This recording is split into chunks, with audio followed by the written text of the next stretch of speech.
तो बड़ी खबर आ रही है पाकिस्तान तालिबान युद्ध को लेकर, जहां पर दोनों का जो संघर्ष है अब एक नए मोड़ पर पहुंच गया है। तमाम हमलों के बीच चीन की भी इसमें एंट्री हुई है। चीन जो है वो पाकिस्तान का अच्छा दोस्त है, लेकिन जो बयान चीन ने दिया है वो बेहद चौंकाने वाला है। उसने अफगानिस्तान का समर्थन कर दिया है।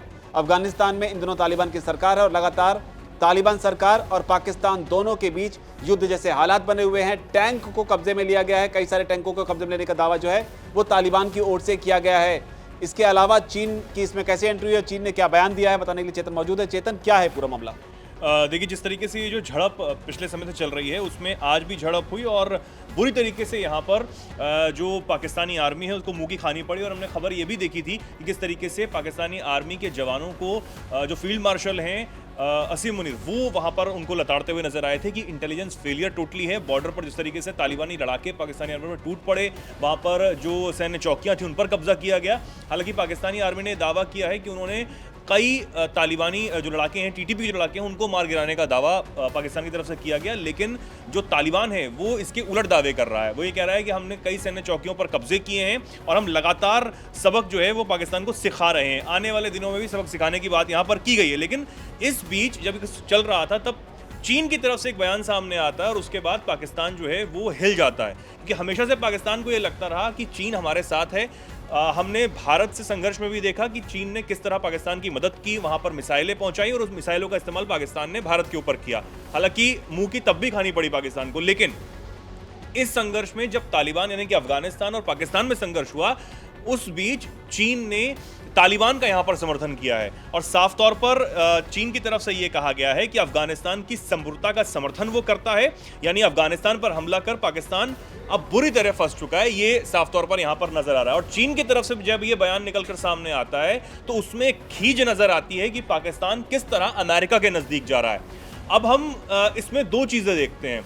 एक तो है वो सीपेक कॉरिडोर जो पाकिस्तान पूरा नहीं होने दे रहा और चीन ये समझ चुका है कि बलूचिस्तान का जो सौदा कहीं ना कहीं अमेरिका में मुनीर करके आए हैं वो उसके लिए सिरदर्द हो गया है। और सीपेक कॉरिडोर 2013 से ही अब तक नहीं बन पाया, बहुत पैसा उस पर झोंका जा चुका है और अब चीन भी उसको लेकर फंडिंग जो है वो रोक चुका है। दूसरी तरफ सबसे बड़ी बात है रेयर अर्थ मिनरल्स, जिसको लेकर अमेरिका और चीन की इन दिनों ठनी हुई है। भारत को भी चीन ने चेतावनी देने की कोशिश की थी कि अगर आप हमारे रेयर अर्थ मिनरल्स को लेकर अमेरिका को बेचते हैं, अमेरिका को देते हैं, तो हमसे बुरा कोई नहीं होगा, हमें लिखित में दीजिए। उसके बाद आज भी हमने दर्शकों को खबर बताई कि 8 नवंबर से चीन नई पाबंदियां जो हैं उस पर लागू करने जा रहा है और ट्रंप उसको लेकर बौखलाए हुए हैं। तो इधर ये चीजें चल रही थी। लेकिन इस बीच जब चीन ने तालिबान का समर्थन कर दिया तो उसमें जो पुरानी थ्योरी हमेशा से ये रही है कि चीन का अब पाकिस्तान के तमाम प्रांतों से जो इंटरेस्ट है वो उठ के अफगानिस्तान में पहले जा चुका है। पहले ये भी खबरें सामने आई थी कि किस तरह जो तालिबान प्रशासन है या फिर अफगानिस्तान में चीन अपने जो जासूस है, जो खासकर महिला जासूस है, वो भेजता है व्यापारी के तौर पर और तालिबान प्रशासन ने अपनी पहुंच ऊपर तक बनाने की कोशिश करता है। और तालिबान प्रशासन को यह दिखाता है कि आने वाले समय में चीन के जो अधिकारी हैं, जो चीन सरकार है, वो अफगानिस्तान में एक बहुत बड़ा निवेश करने जा रही है।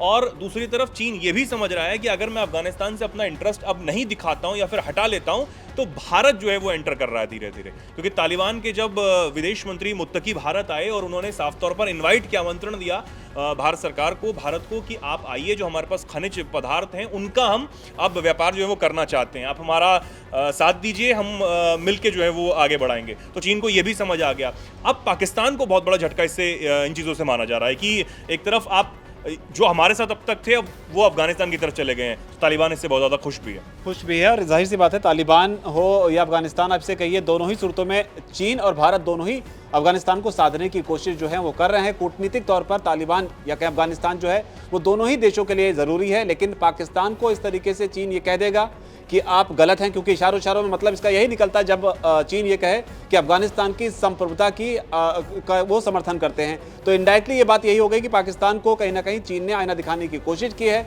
इससे पहले चीन का एक बयान सामने आया था जिसमें साफ तौर पर उन्होंने ये कहा था कि जो भी निवेश चीन के पाकिस्तान में और अफगानिस्तान में है, उनकी सुरक्षा जो है वो सुनिश्चित की जानी चाहिए। अब चीन के इस बयान को पाकिस्तान किस तरीके से लेगा, पाकिस्तान का इसे लेकर कोई रिएक्शन आएगा कि नहीं आएगा, क्योंकि जैसा कि चेतन ने बताया कि अमेरिका इसमें एक बड़ा फैक्टर जो है वो हो सकता है, भारत भी एक बड़ा फैक्टर हो सकता है, क्योंकि अफगानिस्तान को साधने के लिए यहाँ पर चीन आगे जा रहा है। और पाकिस्तान ने जिस तरीके से अमेरिका के साथ में हाल फिलहाल के दिनों में नजदीकियां बढ़ाई हैं, जिस तरह की तस्वीर निकलकर सामने आई थी अमेरिका से, जब मुनीर और शहबाज जो है वो अमेरिका पहुंचे थे, उससे भी कहीं ना कहीं चीन जो है वो शायद पाकिस्तान से आहत है।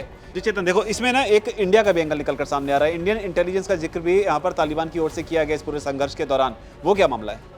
देखिए, जिस तरीके से भारतीय खुफिया जो जानकारी तालिबान तक पहुंचाई गई थी, उस बात को तालिबान ने माना है और इस बात को कहा है कि जो ये जानकारी थी वो बिल्कुल सही है। तालिबान ने इस बात को माना है कि ISI खुरासान जो है, जो कि एक संगठन है, आतंकवादी संगठन है, उसके जो अभियान चलाए गए, वो सारी जो प्लानिंग प्लॉटिंग थी वो पाकिस्तानी सेना और वहाँ की जो इंटेलिजेंस एजेंसी है ISI, उन दोनों ने मिलकर की और ये सब कुछ पाकिस्तान की धरती से रचा गया। और इस संगठन ने जो हमले किए वो रूस में हमले किए, ईरान पर जो हमले हुए, यानी कि ईरान पर, रूस पर अगर मैं साफ तौर पर कहूँ, ये जो हमले किए गए, तालिबान ने कहा है इन हमलों के पीछे की जो प्लानिंग थी वो पाकिस्तान से ही रची गई थी, जिसकी शुरुआत खुरासान ने की थी, जो आतंकवादी जो संगठन है। ये जो पूरा मामला है, अब इसको लेकर तालिबान बहुत खुलकर अब सामने आ रहा है। डूरन लाइन न मानने से लेकर और अब तक जो पाकिस्तान को, वो पाकिस्तानी आर्मी पर जो टूट पड़ रहा है और आगे भी टूट पड़ने की धमकी दे रहा है, चेतावनी दे रहा है, वो साफ ये दिखाता है कि ये अमेरिका को तो चेतावनी है ही कि अगर आप पाकिस्तान के साथ आते हैं या फिर बगराम एयरबेस पर भी कब्जा करने की बात कहते हैं, तो आप इन सपनों को सपनों में ही रहने दीजिए। सपनों में रहने, लेकिन इससे दो तीन बातें निकलकर सामने आती है। पहली बात तो ये है कि भारत इस सपोर्ट की अगर माने तो इंटेल सपोर्ट जो है वो अफगानिस्तान को दे रहा है। इसके अलावा जो है पाकिस्तान ग्लोबल टेररिज्म को किस तरीके से एक्सपोर्ट कर रहा है वो एक चीज़ है। और इसके अलावा जिस तरीके से रशिया का जिक्र यहाँ पर अफगानिस्तान की ओर से या तालिबान की ओर से किया गया है, वो ये बताता है कि पाकिस्तान पर न सिर्फ मुंहतोड़ जवाब सैन्य मोर्चे पर तालिबान दे रहा है, बल्कि कूटनीतिक मोर्चे पर भी पाकिस्तान को आतंकवाद के मुद्दे पर घेरने की कोशिश जो है यहाँ पर तालिबान जो है वो कर रहा है। इस पूरे घटनाक्रम पर हमारी नजर जो है वो लगातार बनी हुई है। आप इसको किस तरीके से देखते हैं, क्योंकि ये अपने आप में एक नई डेवलपमेंट है जियोपॉलिटिक्स में। इस पर आपकी जो भी राय हो उसे जाकर आप कमेंट सेक्शन में आप भी लिखिए। फिलहाल इस रिपोर्ट में इतना ही, धन्यवाद।